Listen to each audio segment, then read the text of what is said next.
Stronger, Imagine a world without choices. stronger, Imagine you can't make your own decision. That wouldn't be a world for me. That wouldn't be a world for you.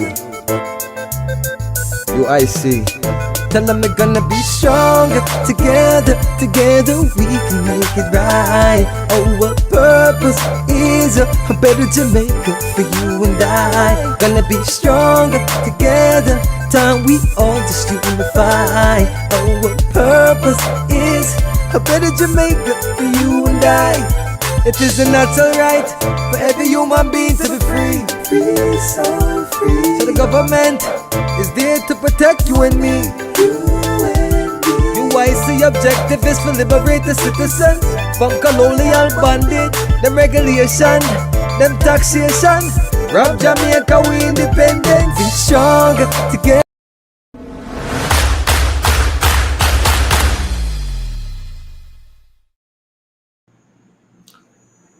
Good evening, and welcome to another edition of UIC Liberty TV. My name is Joseph Patterson, and today we're going to be talking about Prime Minister caught in corruption. Yes, I'm going to be sharing with you the UIC's response and why we need to fund this movement to save Jamaica now. I'm sure you have all been following the news very, very closely and seeing all that's happening in our beloved country. And I'm sure some of you are crying and weeping on the direction that we're taking.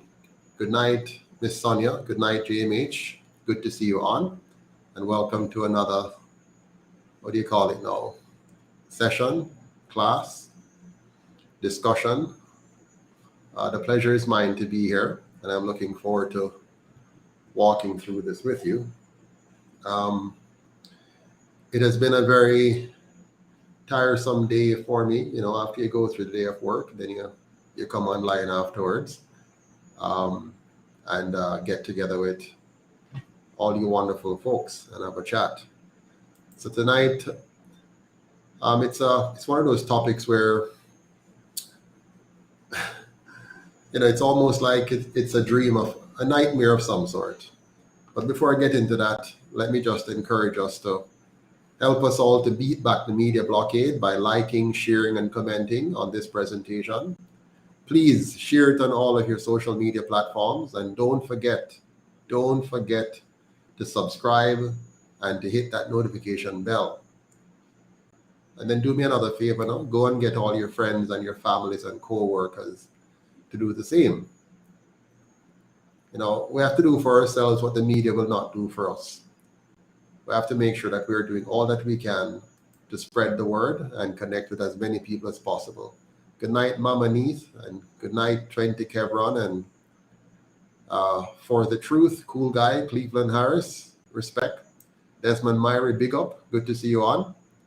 Good night, Letitia Mason, good to see you on as well. So yeah, man, we're going to talk about this very important topic, the Prime Minister caught in corruption.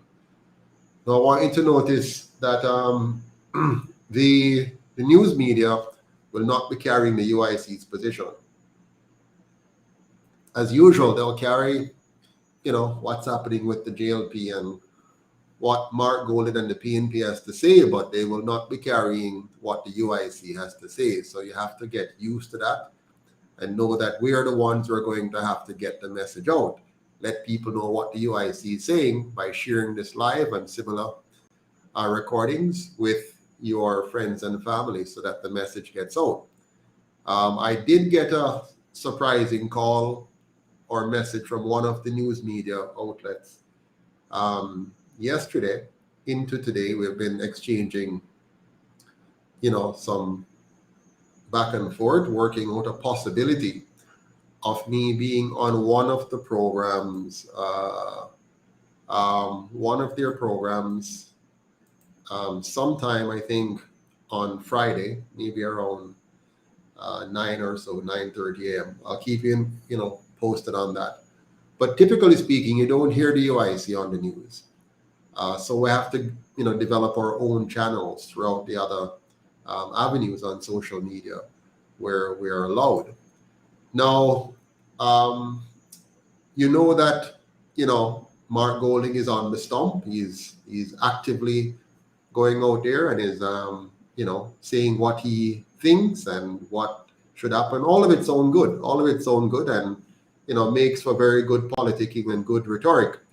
But we've been here before, haven't we? We've seen this before, where in opposition they get excited, and then when they get into office, it's the same set of corruption going on. So, in my opinion, at least, Mark Golding and the PNP are not credible. They lack the moral authority needed for this subject matter. So while they can, beat their chest and they'll get the full support of the media to echo what they're saying, we all know it's a dog and pony show. Nothing is going to change, and we saw that later on in the day as the speechifying continues and as the outrage continues from the opposition. We see what happens in the end. So in my opinion, it's not just Andrew Holness who needs to step aside. I think both the JLP and PNP needs to step aside. Both of them are very corrupt, and neither of them have the moral authority to condemn the other. So we have a serious problem as a country. The two parties which the media is pushing and which the PSOJ funds lacks the credibility, lacks the moral authority to stand firm on one side or the other of the argument. And so a vote of confidence in the House is pointless.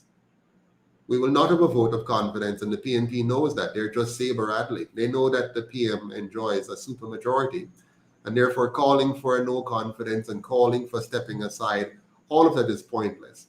And step aside for what? Step aside to have the PNP take government? What will that do for us? I know there are some of you out there who might be sympathetic towards the PNP and think anything but Andrew.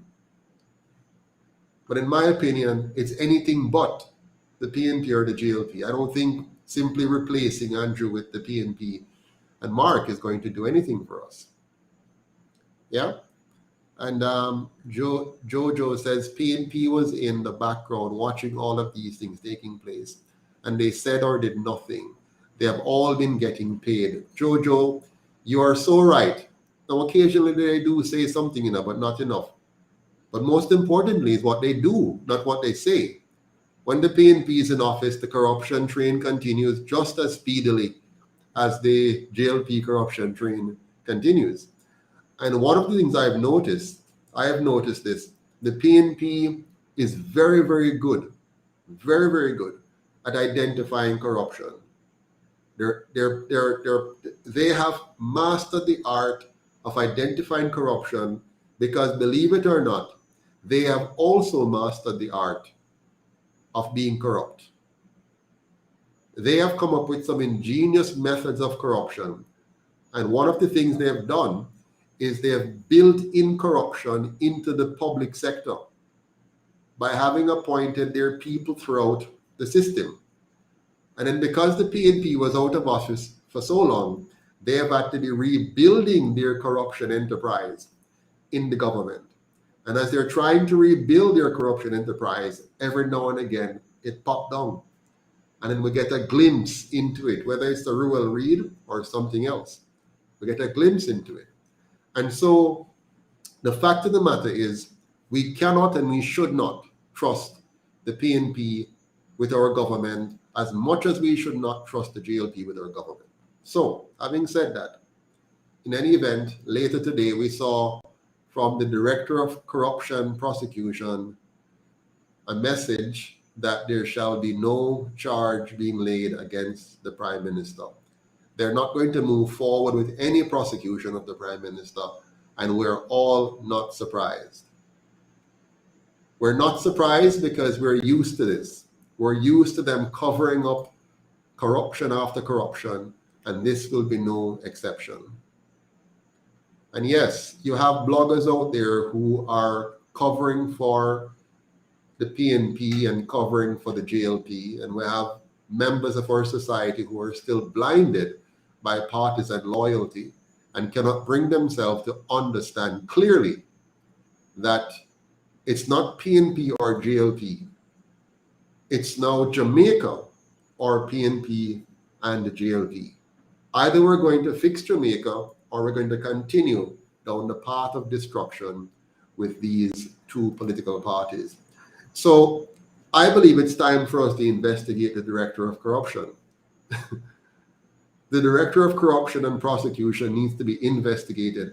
How he came to the conclusion that no charges should be laid against the prime minister, that we should stop the prosecutorial process dead in its tracks right now and allow the prime minister to walk free and not give him at least the treatment meted out to Ruel Reid and start a detailed process of digging in. All right, but let me give you a little background on this before I go any further. I got an email today from 18 Degrees North. Now, 18 Degrees North, in my opinion, is the only true investigative journalistic organization left in Jamaica. It's a dying breed. Very fast, we're losing anything called investigative journalism. Very, very fast. We're losing them at a rate of the speed of light. Because what we have now are journalists who are not real journalists. They're here to play games. They're here to cover for their favorite political party and to advocate for and to advertise for and to promote the interest of their favorite political parties. We don't have many journalists left in Jamaica who are allowed to be investigative journalists.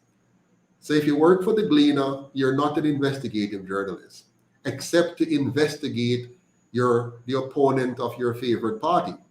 And if you're the Observer, you are not an investigative journalist because you're there to cover for your favorite party and to only investigate in a detailed way the opponent of your party. And so we don't have investigative journalists. So I was so happy today, so very happy today, when I got this email from 18 Degrees North. You might recall 18 Degrees North brought us a story about the Prime Minister's home and some webs and connections associated with that. And they looked at his assets and questioned how he might accumulate those assets and so on, and looked into properties that he owns in different places, where his residence is which company owns it and where that company resides, which country that company resides in. And they really did a good piece some 7 years ago on the subject of the Prime Minister's wealth and whether or not that wealth is explainable. No, Dan Jackson Miller is not an investigative journalist. I'm sorry to say. I used to think of her as such in my younger days, but as I watch more closely, and if you notice, I have been on her program once. I was on Dan Jackson Miller's program once in 2016, one time. And it was myself and some other persons from a few other fringe political parties. I think the NDM and the MGPP, as well as another independent candidate that was running against me here in Northeast St. Elizabeth. And on that program, I saw where Ms. Diane Jackson Miller used the opportunity to promote one particular party's candidate while denying myself much time on the program.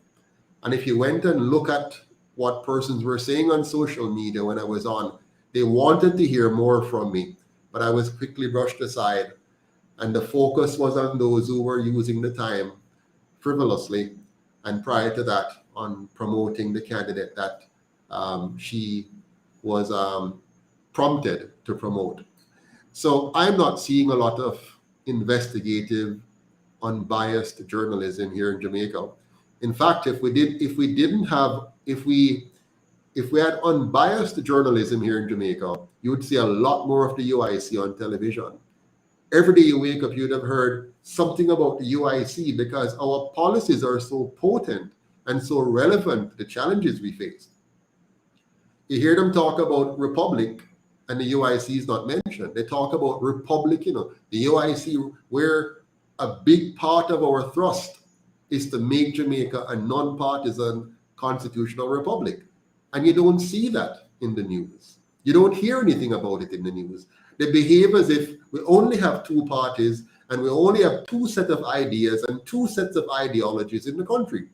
And they completely dismiss the UIC and give no airtime to the very constructive policies that we put forward for Jamaica.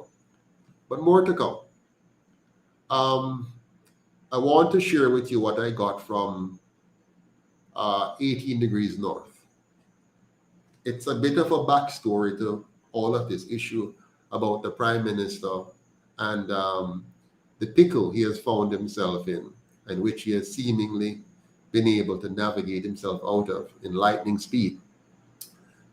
This was what I received in the email. It says, Jamaica's Prime Minister, Andrew Holness, is facing potential prosecution for breaches of the anti-corruption law and public procurement rules. He was referred by the Integrity Commission to its Director of Corruption Prosecution following the Commission's conclusion that Mr. Holness may have influenced the awarding of government contracts to Westcon Construction Limited, whose principals, Robert Gavin and Donovan Simpson, had been known to him for the past 20 years and had business dealings with him. The Commission stated in its report released Wednesday that the probe was prompted by the expose from 18 Degrees North almost 7 years ago. It was a carryover from the time of the Office of the Contractor General, OCJ, which was the foremost anti-corruption government agency in the country before it was disbanded and the Integrity Commission came into being. The report states, the specific media report which triggered the OCJ's investigation was the broadcast of an episode of the television program 18 Degrees North, which aired on Television Jamaica on Monday, May 30th, 2016 at 8:30 p.m. The broadcast, which was hosted by Miss Zara Burton, made allegations concerning A, the award of contracts to the entity Westcon Construction, and B, the connection and relationship between the proprietors of the named entity and the most honorable, I hate to say that, Andrew Holness, Prime Minister of Jamaica, and then Minister of Education, Youth and Information. By the way, you see the connection with Royal Reed? The news is a vindication of sorts for 18 Degrees North, which has had to fend off, listen carefully.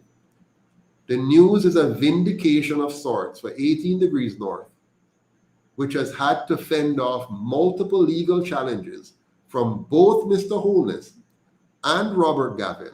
First, an injunction to stop the rebroadcast of the program, and then a lawsuit claiming defamation from each of the men against both us and Broadcast Television Jamaica. In other words, Mr. Holness and Robert Gavin went to court to stop the Jamaican people from seeing the beautiful work that was done by 18 Degrees North, which were all factual, and the court overruled, thank God. Okay? Now, the lawsuit with Mr. Holness was resolved confidentially in 2017, and we maintained the right to rebroadcast after successfully making a case that the court should overturn the injunction. The case with Mr. Gavin is still pending and is set for trial in 2024. So they're trying to muzzle the journalists, my friends. They're trying to stop you from knowing the truth. Because if we knew the truth back in 2016, Andrew Holness might not be Prime Minister today. But let me continue to read.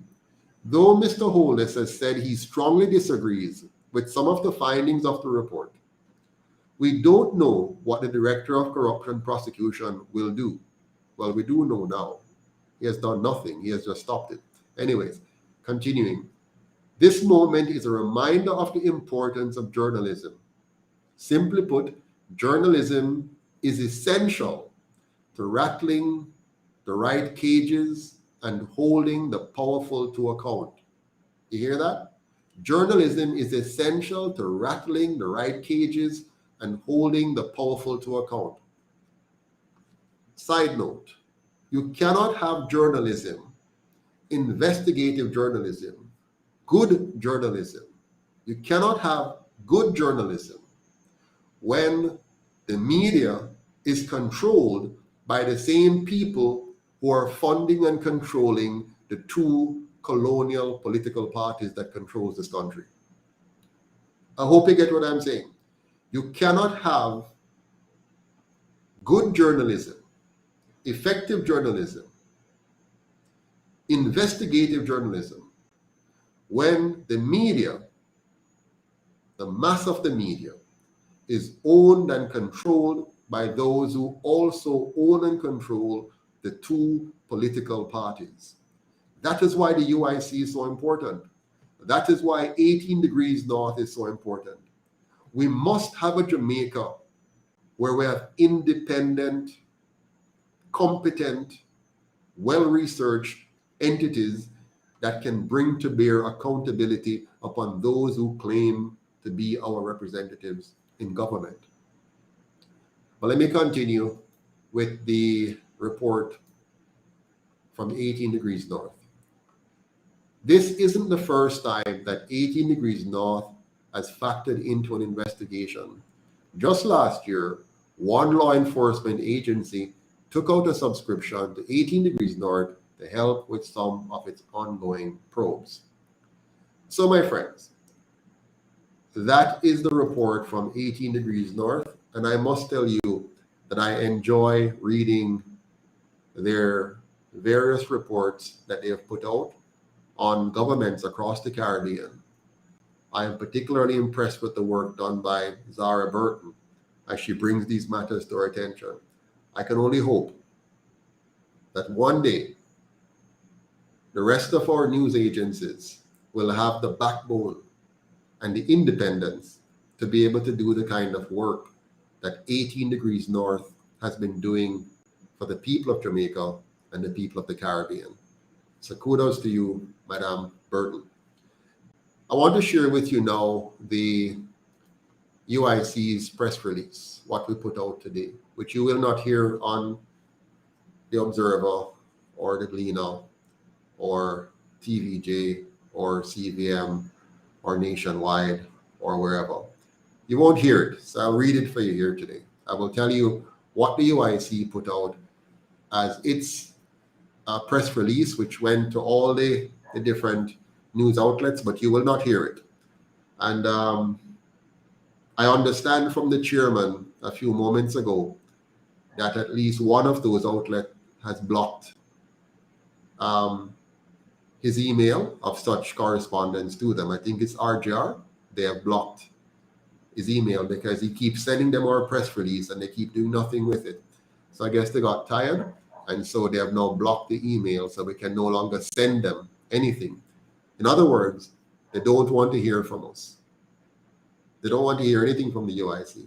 Even though we are a duly registered political party that have gone through the process, the painful process of becoming registered, they don't want to hear from us, and they don't think you should hear either. So, my friends, if Jamaica is going to hear from us, it's going to be because of you. You sharing, you commenting, you subscribing, and you getting your family and friends to do the same so that we can expand and reach more people. Because as it is now, the system is rigged and it's designed to make sure that Jamaicans have only two options, PNP and JLP and no other. In fact, in 2017-18, when they changed the laws to make it mandatory for political parties to go through their prescribed registration process that they designed to eliminate political parties in Jamaica other than themselves. When they brought those laws in 2017-18, it was to cement their monopoly on our government and to make it hard for other parties to come in. Now, we fought them for 10 months straight between early 2019 all the way to December. So we started in February, I think. and we had to battle with them. 2018, I spent the time going around the country, getting persons to sign up to make sure we can become a party. And in 2018, we finished the process and put together the package. And we went to the Electoral Office of Jamaica at Duke Street, I think it is. And we went to see the Director of Elections and whatever. And we said, we went and we said, we want to register as a political party. And they cordially invited us in and took us to a boardroom and proceeded to tell us, well, here's the process you're going to have to go through. And it's a very lengthy process, and you have all of these forms to fill out and all of these steps to do, and you have to raise this money and make this payment. And we said, no, man, we're not here for you to tell us how the process works. We're here to give you the outcome because we have gone through the process. We have done everything. And they were shocked. They couldn't believe it. They could not believe that anybody went through that process that they now set up to get rid of third parties. And when they brought in that process, the two parties who are a part of the ECG, it's a bipartisan party. It's owned and operated by the two parties of Jamaica. It's not for the people of Jamaica. It's for the two parties. And they ensured that the system they put in place would make it difficult for parties to register and to exist. And so when they put the system in, the two colonial parties quickly became the registered political parties in Jamaica. And all the other parties overnight became defunct. Because once you're not registered, you cannot contest election as a party. So for example, the NDM is not registered, so they cannot contest future elections as a party. The Marcus Garvey Party is not registered, so they cannot contest election as a registered party. They won't be on the ballot as a party because they're not registered with the ECJ. Now, after we battled with them for 10 months and became a political party, and they pushed it as long as possible, so that by the time we're registered, the next general election is going to be called, and it would have wasted our time and our resources. Yeah. So right after that, within a few weeks, they register another party. Why? To create confusion. To let the people say, I can't bother, I don't know about them different party. Because if it was only the UIC alone as the option, then they would have had a problem. Yeah. And so they played a game. In any event, we have gotten through it. We've gotten through the process, and we are now here, and we're here to stay. So today now, we have our press release on this issue of the Prime Minister's corruption charges. Now, the title of our press release, dated February 16 for immediate release, is the UIC calls for stronger corruption investigation in Jamaica. And it goes like this. The UIC is once again pointing out the cascade of process failures that continues to plague our colonial era governance and public service structure. The Integrity Commission, another toothless oversight body, is referring yet another public servant for prosecution, this time the Prime Minister. The reports of the conflict of interest matter surrounding Mr. Holness, which was referred to the corruption prosecutor, shows how elementary the Integrity Commission's investigative and reporting process is. The Commission reports creates a trail to a cast of characters, including parliamentarian and the wife to the PM, but it stops there. A proper corruption investigation would follow the money trail to uncover any and every kickbacks or commingling of funds between the parties, indicating a criminal enterprise subject to stronger legal consequences.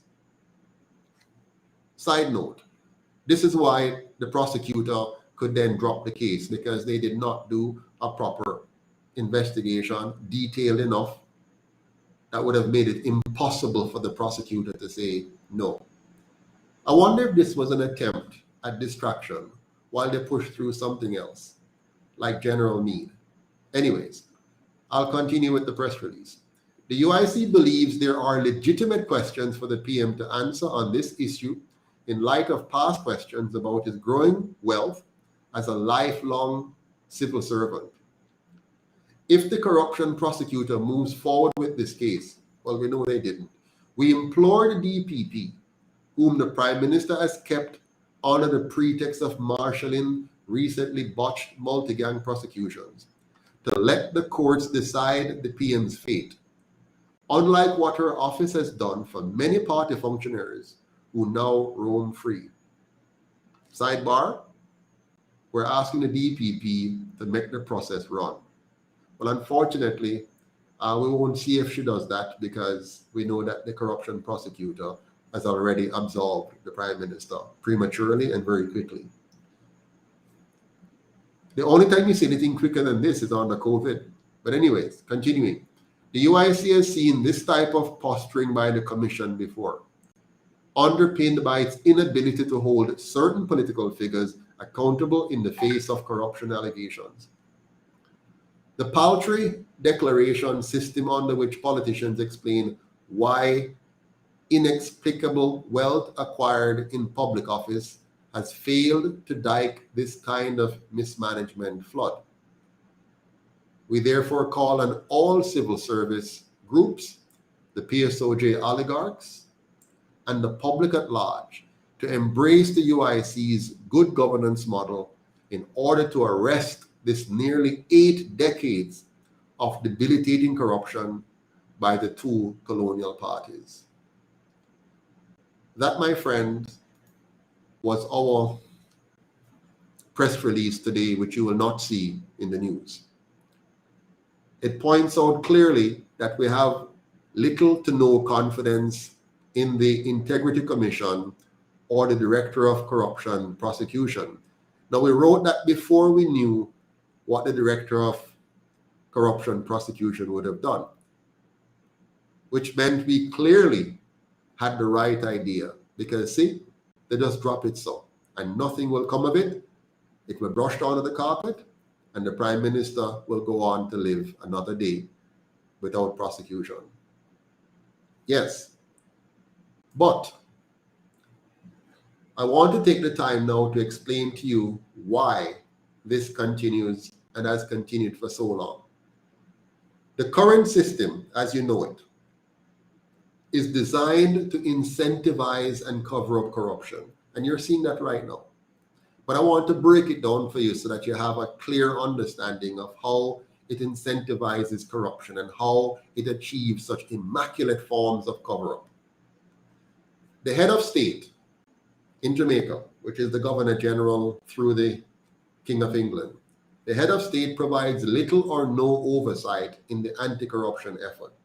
So we have a meaningless head of state. It does nothing to help the people of Jamaica to uncover or avoid corruption or to prosecute it. So we have a head of state that is meaningless in our attempt as a people to have a corrupt-free society in order for our tax dollars to flow in the right direction.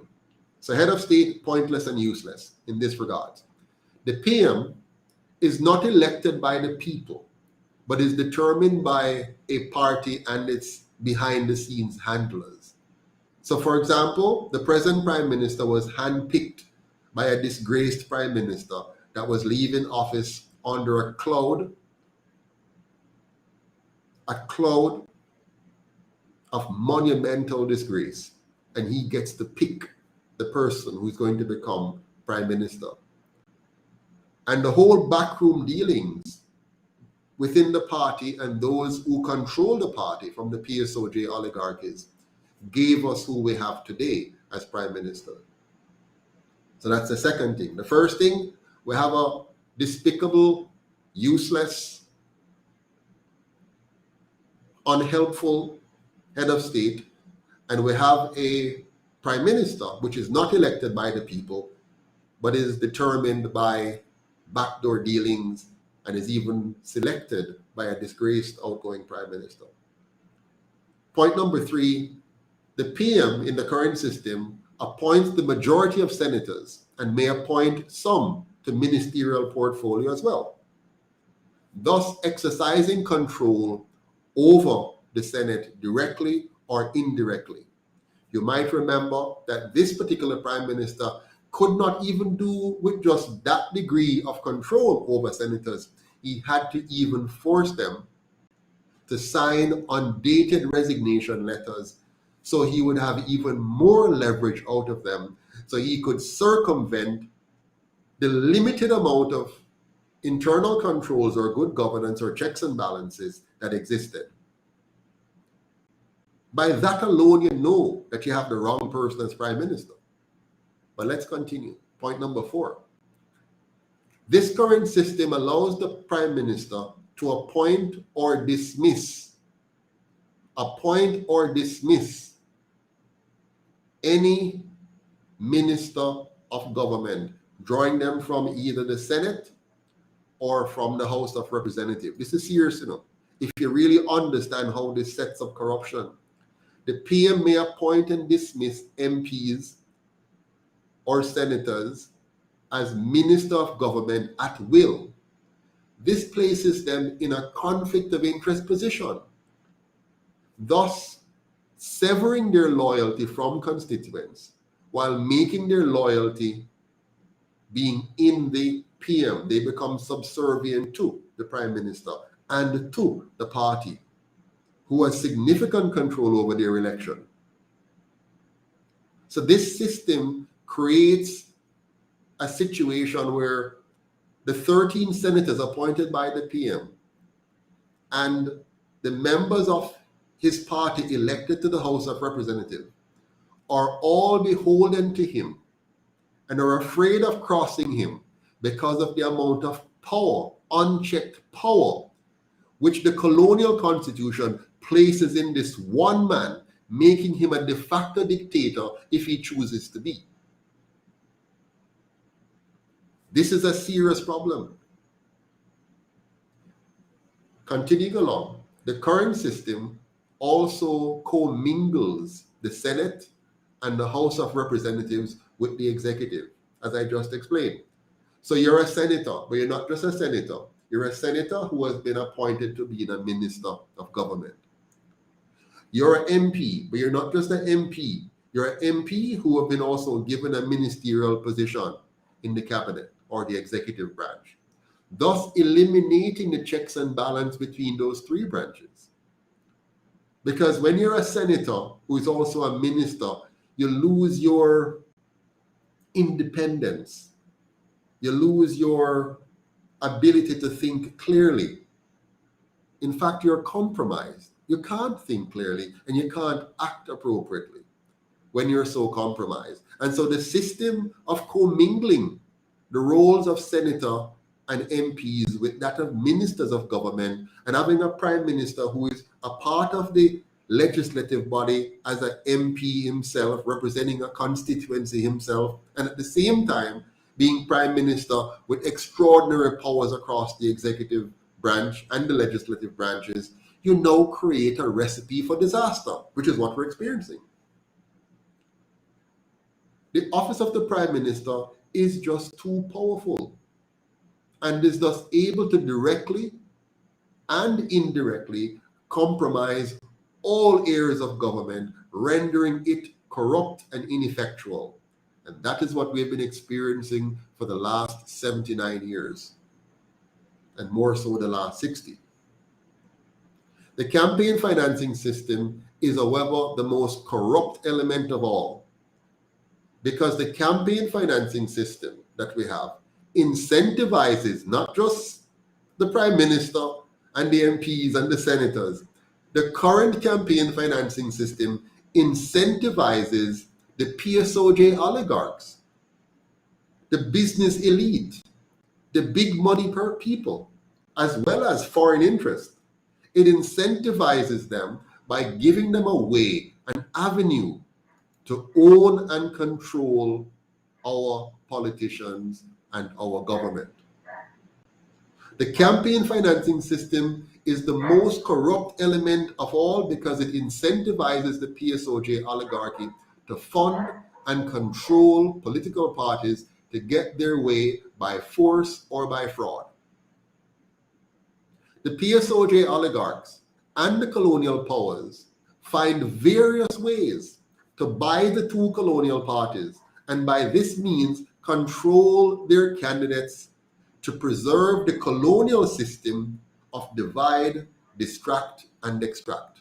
Yes, it's a beautiful system. You give the appearance of option by giving us two parties, a dichotomy, and say, here you have an option, you can choose between one or the other, when in fact your choice is null and void, because no matter which of the two you elect, you are still giving power to the PSOJ oligarchs and the colonial powers behind the scenes who fund and control these two parties. So you are fooled by the orange or the green, by the nice words about socialism or the other words about prosperity or whatever it is that intrigues you, to join those two parties or to vote for those two parties or to support those two parties, not realizing that you have been duped by the hidden hands behind the scenes, the PSOJ oligarchs and the colonial powers who fund the 1 trillion budget.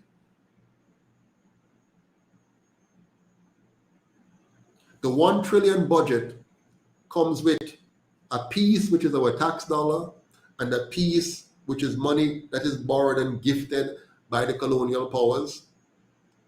And the election machinery of the two parties are funded directly by donations from the PSOJ oligarchs. In the last election, they gave them $300 million for just a few weeks. That does not include what they give them over the rest of the year. That's how they have controlled you. That's how they have controlled us. That's how they get to divide us and distract us. And while we're divided and while we're distracted, they're busy extracting our wealth through myriad schemes of corruption, like the ones for which the Prime Minister has just been accused, like the ones for which Ruel Reid has been accused, like the ones for which Kern Spencer was accused, like the ones for which Portia Simpson was accused, like the ones for which Davies and PJ Patterson was accused. And what you saw blatantly in 2011 with the Tivoli situation, where you have a president in Tivoli Gardens to which the Prime Minister reports. I hope you see what I'm saying here. As long as we maintain this colonial system of governance, with big money controlling our politicians and our political process, Jamaica will remain excessively corrupt, crime-ridden, and morally bankrupt as a nation.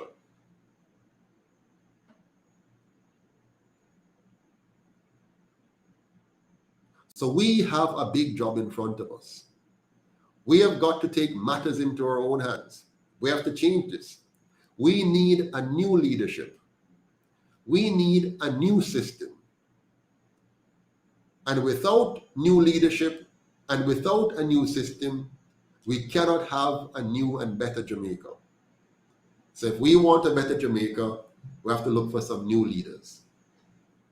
We have to embrace a new system. And this system must be so well thought out and carefully designed in order to bring us a new and better Jamaica. After 79 years, or nearly 8 decades of these two colonial parties, we have only one clear choice before us now, and that is to fire them both and embrace the UIC's good governance system right now. There's no other way. We have to embrace a new system, new leadership, if we want a new Jamaica. And the UIC has taken the time to design this system for us. Yes, my friends, there is a better way.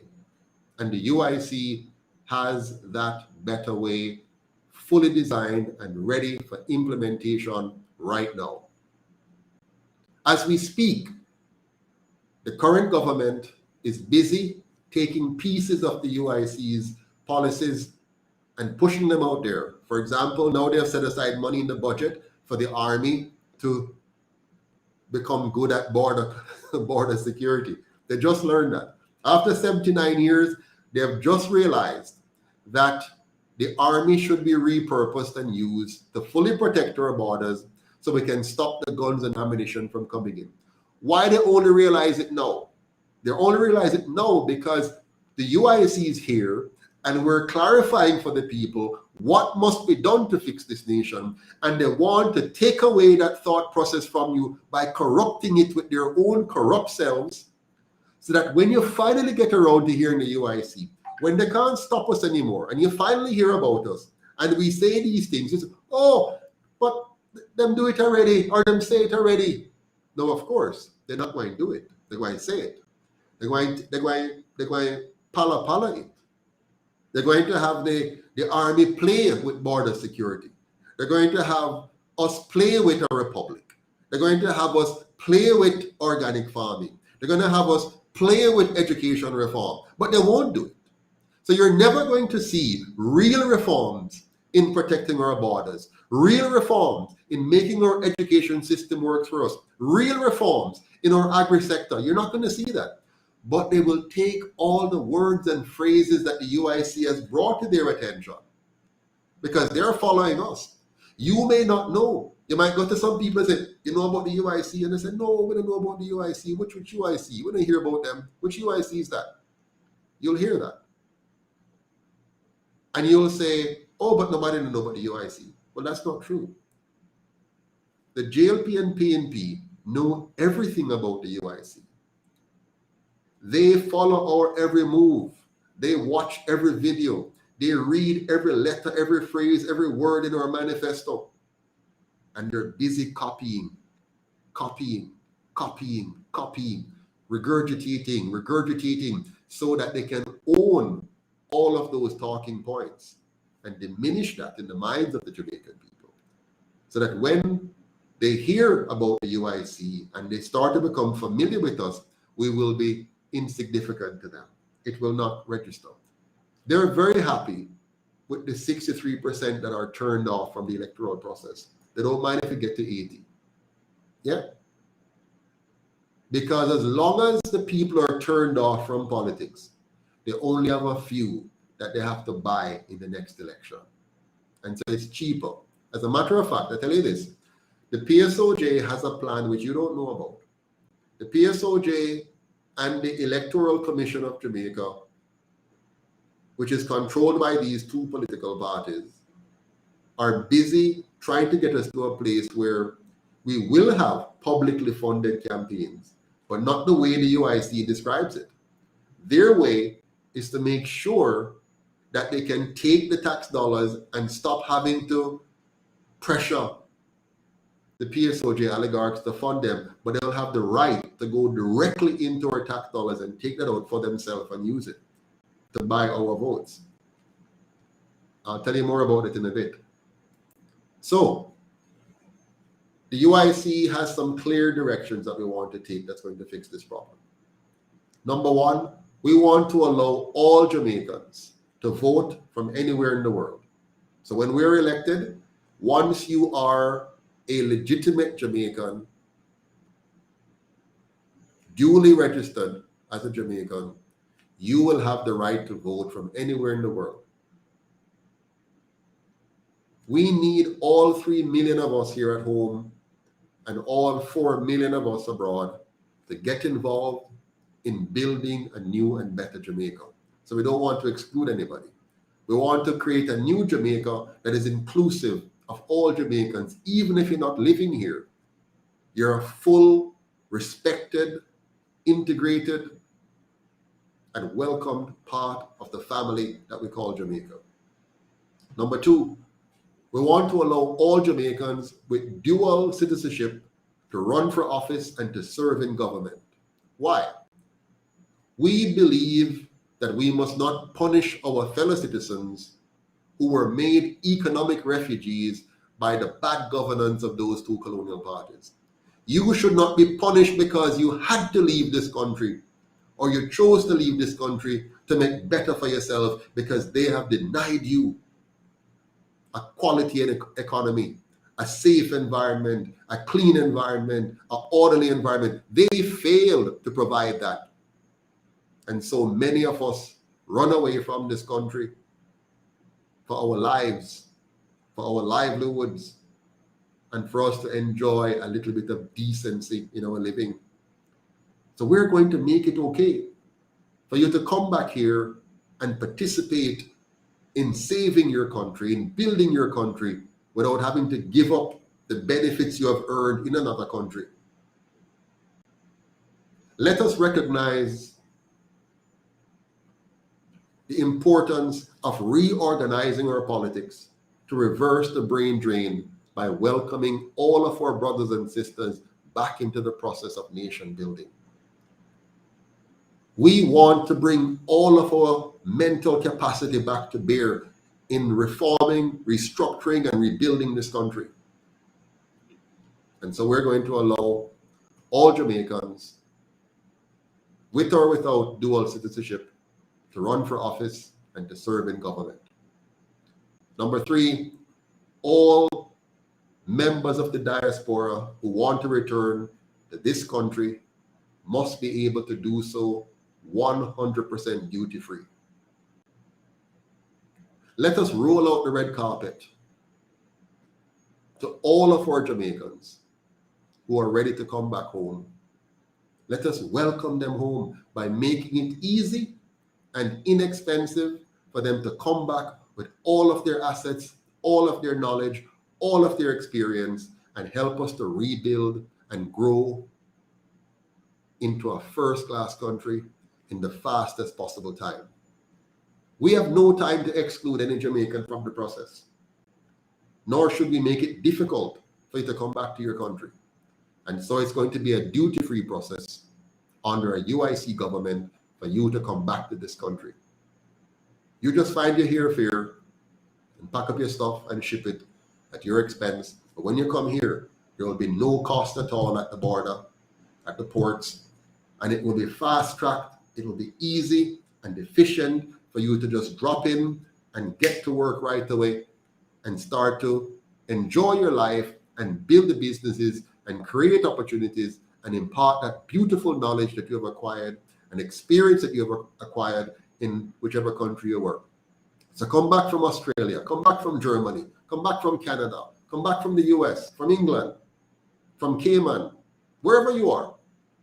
A UIC government will welcome you back with a red carpet and give you the tools and support you need to be reintegrated fully and to be able to transform and impart knowledge to the Jamaican people very, very quick.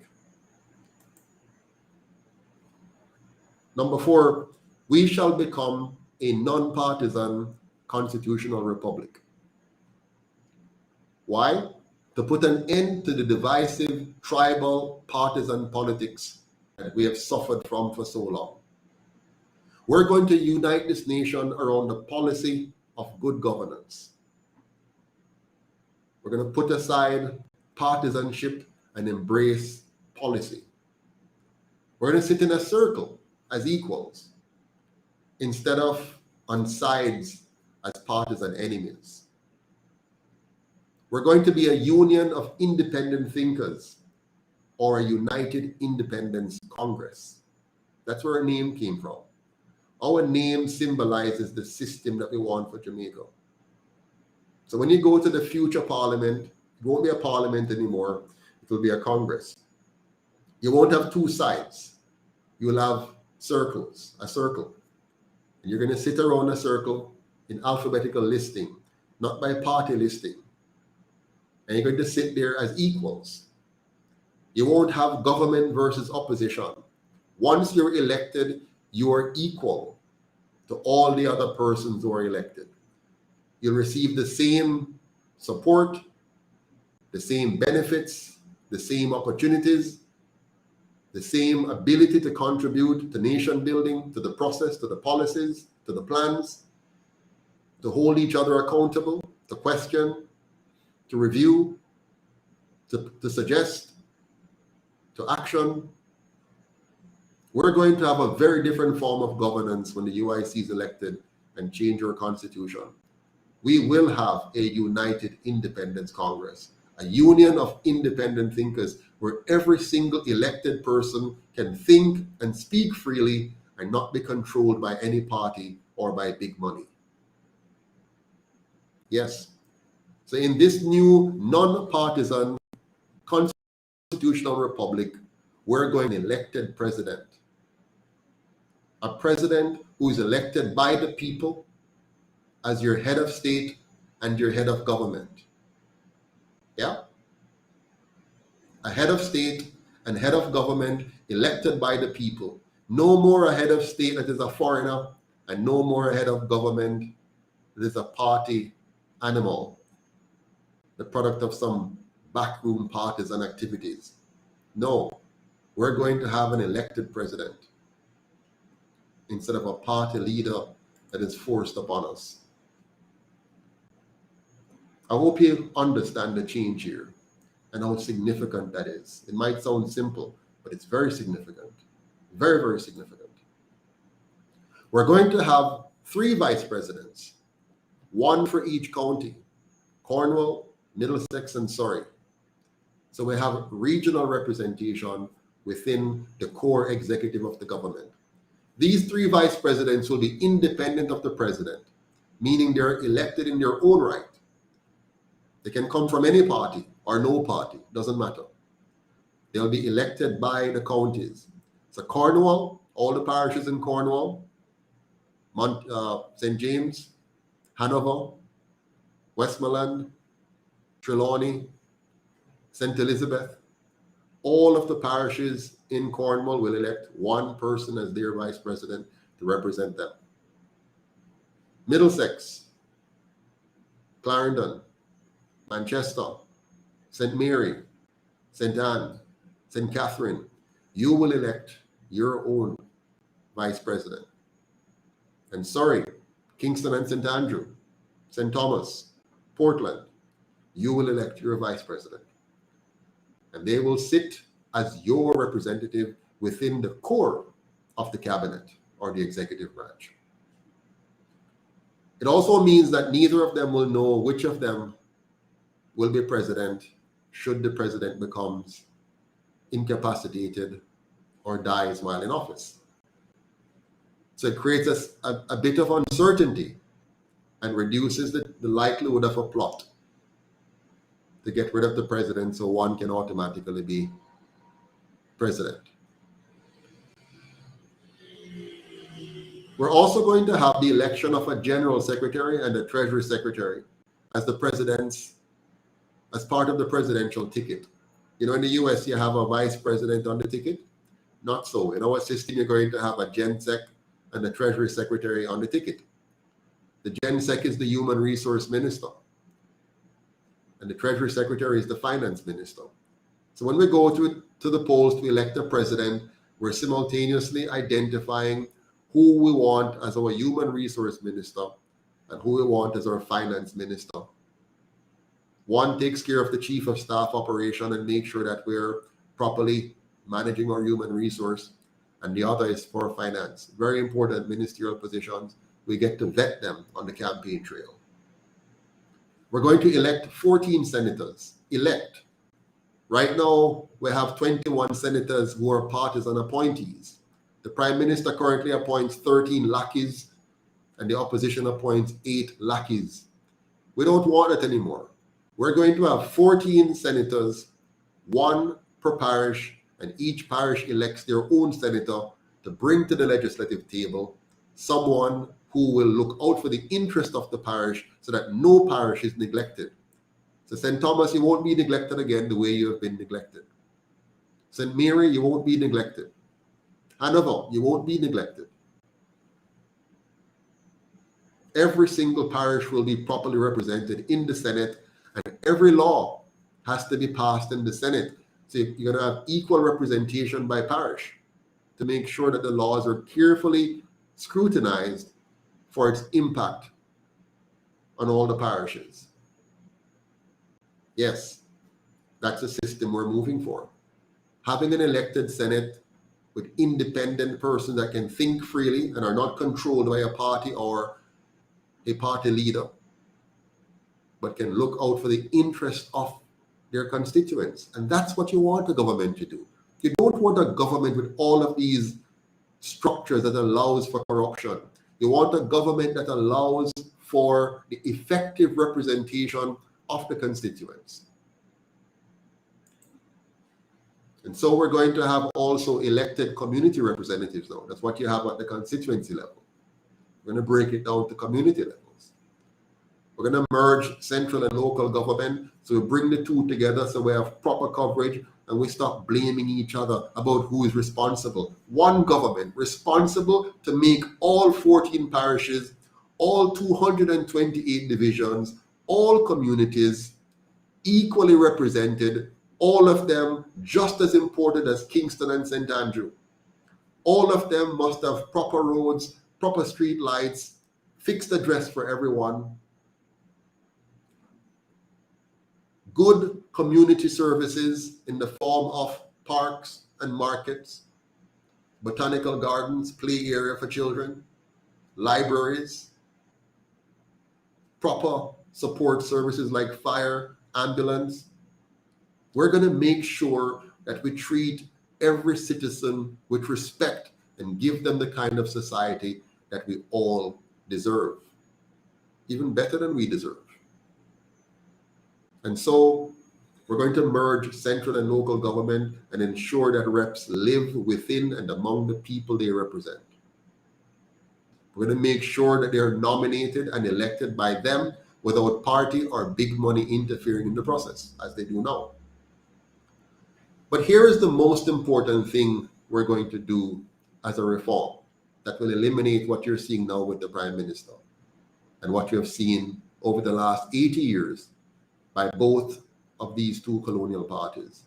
All of them, whether it's PJ Patterson or Andamar Davis, or it's Edward Seaga or Bruce Golding, doesn't matter. All of them have been engaged by design because the system is designed to encourage corruption. The system incentivizes our politicians to do bad things. Even if they don't want to do it, the system is designed to push them in that direction. And so we have to do what we need to do to re-incentivize our people to do what is right. And so the ultimate change that we're going to make is we're going to establish a 100% publicly funded campaign financing system. This system will eliminate the control of big money over our government. It will level the playing field for all candidates. It will give our people a real choice, real power. How will it work? Very simple. In the new Jamaica that the UIC is going to create, you're going to have a system where anyone who wants to run for office doesn't need to join a political party. They don't need to go and raise funds from the private sector. All they have to do is to take a course in good governance, prove that they have the competencies to serve, the leadership and managerial competencies through this testing mechanism. And once they demonstrate they have those competencies, they have passed the good governance course, their experience shows that they have worked and demonstrated leadership skills and managerial skills, and can therefore be trusted with the levels of government. They can be trusted to represent people. They're not just a hurry come up. They are qualified and competent to serve. Once they have met that paper qualification, if you wish, an experiential qualification, now they have to get a number of nominators within their communities to say, yeah, man, I'm vote for him. And those nominators, when they sign off on that nomination paper, they're giving up their right to vote for another candidate. So they're going to take it serious because when they sign, they can't vote for nobody else. It's that vote lock. And once they have passed those first basic stages, all of those candidates who pass get the same access to newspaper, the same access to radio, the same access to television, the same access to internet, the same access to town hall meetings, and the same access to debates. Equal opportunity. So when so the allocations that we make in the budget for these avenues of communication for the candidates will be allocated equally to all the candidates. They won't get the money, they will get the service. So we will pay for them to get their radio time, their TV time, their internet time, their newspaper slot, their town hall slot with the other candidates, and they'll be a part of the debate. No exclusion, no preferential treatment, a level playing field. So the poor candidate will not be disadvantaged because of his poverty, and the rich candidate will not be advantaged because of his wealth. In this system, you have true democracy, you have a truly level playing field, and it empowers the people to have real choice. As part of this process, every candidate will be background checked to show that their backgrounds are clean. Their assets, where they got their assets from, would have been checked. All of their pronouncement will be checked by qualified and competent auditors, and this will be communicated to you, the people, so that you can vote with confidence. That's the UIC way. This is the new system. This is what Jamaica has been waiting for. In fact, this is the system the world has been waiting for. And just like how we gave the world reggae, and just like how we gave the world the fastest men and women on earth, we're now going to give them the best system of governance the world has ever seen.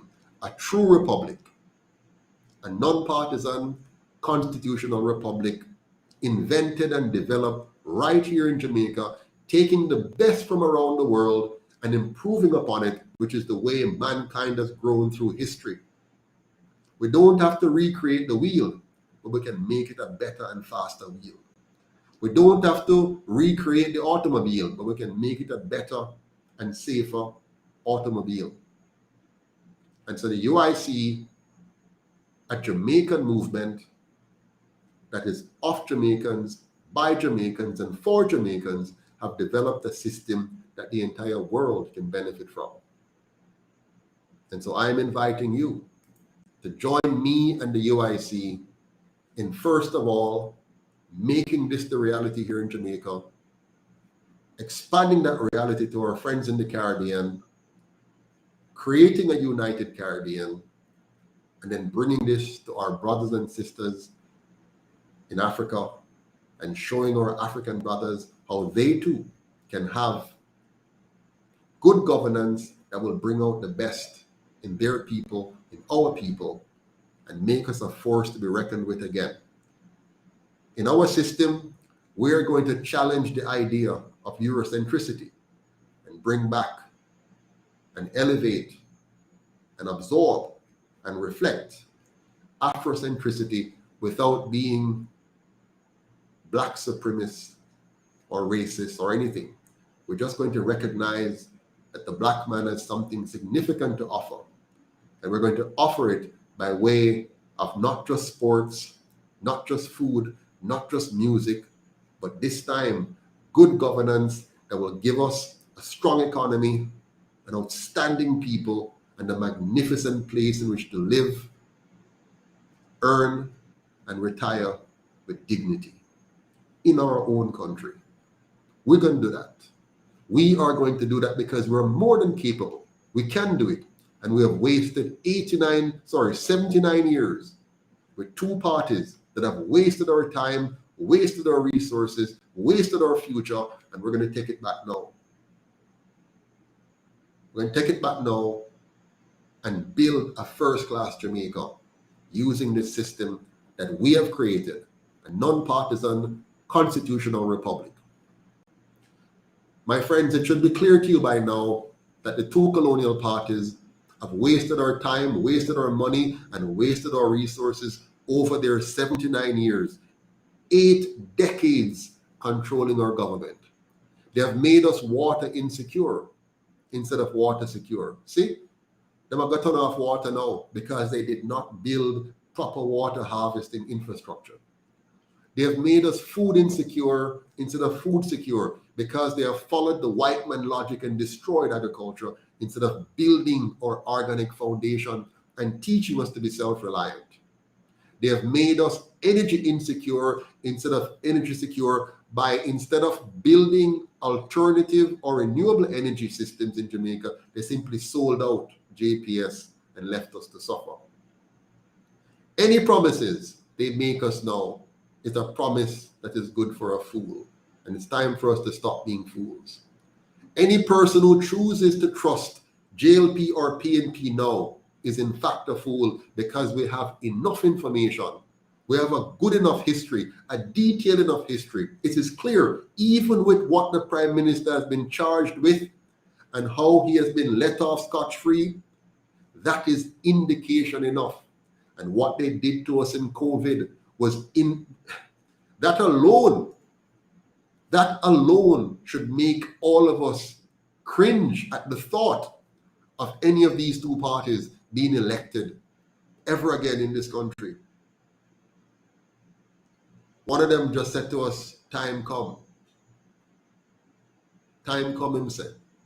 But we must tell them, time up. Time is up for the trickery. We will not fall for it again. To swing like a pendulum from one to the other, one to the other. When the PSOJ oligarchy is at the top, controlling the pendulum, swinging us between one or the other. We have found out the trick now. We have seen the game. We have been played long enough.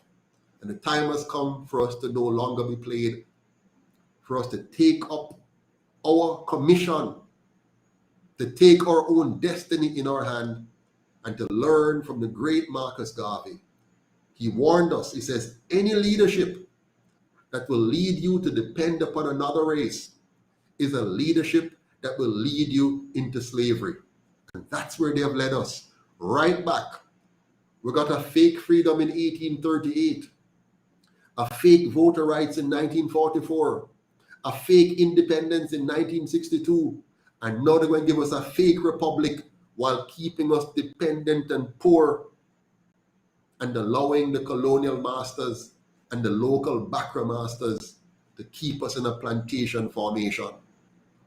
The time has come, my friends, for us to say no more. Not this time, not again. Enough is enough. The time has come for us to extricate ourselves not only from mental slavery, but from the physical tyranny of these two parties. The time has come for us to say enough is enough. We will not allow the PSOJ oligarchs to trick us again. Don't let the money that they're going to give these two parties allow them to buy our votes again, distract us again, and give them 5 more years to extract our wealth from us again. We must win this local election. We must win the general election. And we can only do it if we, the people, decide that the time has come. Stop playing games. Wake up. There is a better way, and the UIC is here to provide it. We will use permaculture technology and principles to ensure every community has water harvesting systems that is tied to a national grid to ensure adequate water supply, adequate water pressure to every home, every farm, and every business in this country.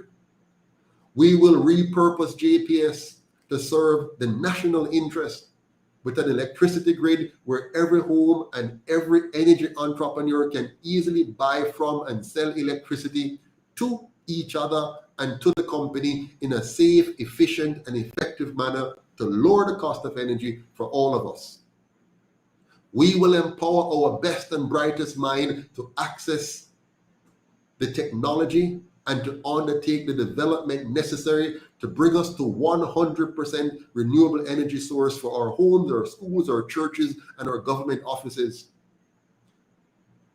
We will adopt and improve the best techniques and technology in water and energy use together with advanced food science to organize, resource, and empower our farmers and our food processors to make Jamaica the organic food capital of the world. We will do it, we can do it, and we must do it.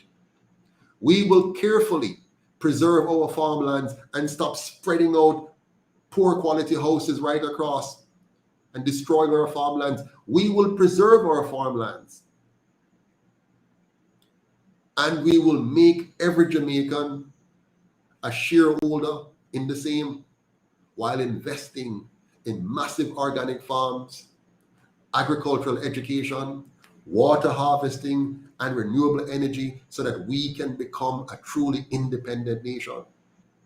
We will excel in the next level agri-science, food science, and water harvesting and renewable technology while making all of Jamaica a tourist destination, not for the tourists, but for us, and then the tourists will want to come. It will reflect the fact that we have a government that respects us, we the people, not a government that only respects foreigners with money. We need a government that respects us enough to make our country, our environment, our community look like, smell like, and feel like a tourist resort, because we respect ourselves and we have a government that respects us. To make every Jamaican a property owner, we're going to revamp.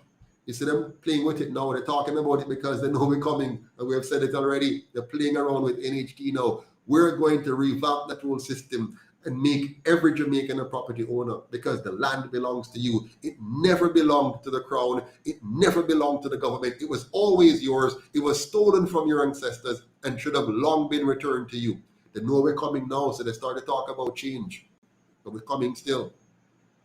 So we're going to make every Jamaican a property owner. We're going to make every Jamaican a farmland shareholder.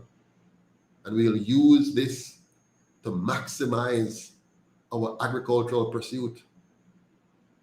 We're going to maximize our use of farmlands, maximize our use of water, or harvesting of water, or management of water. Other countries have done it and done a great job. We can learn from them and build on what they've done. We're going to maximize our beautiful sun, our biogas diversity systems.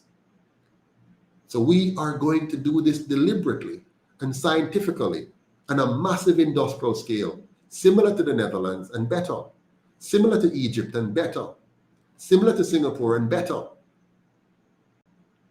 This means we will have a massive building boom under the UIC, a massive farming boom under the UIC, a massive water harvesting boom under the UIC, a massive renewable energy boom under the UIC. We will therefore have jobs for everyone who wants one, and more jobs than our current population can supply. We're not going to be importing labor simply because we have dumbed down our population and failed them in our schools. We're going to be importing labor because we have fully utilized the labor we have here. Many in the diaspora will find this to be the greatest time in the history of Jamaica and will want to return immediately, physically and professionally, to contribute and to benefit from this new Jamaica. Our organic farming and food processing industry will become the leading source of foreign exchange in this country. It will help us to rapidly fund our housing expansion. We will have enough water, food, and energy to absorb any global economic shock.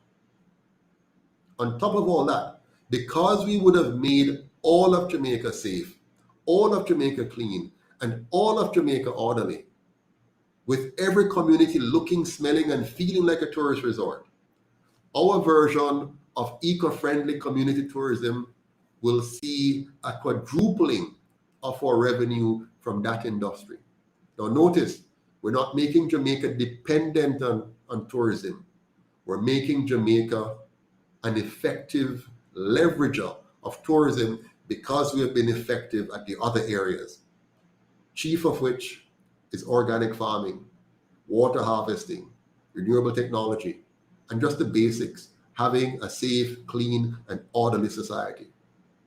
Can you see now how with good governance and taking water harvesting seriously and organic farming seriously and renewable energy seriously, how we can become one of the most healthy, one of the most wealthy, and a truly independent nation? Can you see it?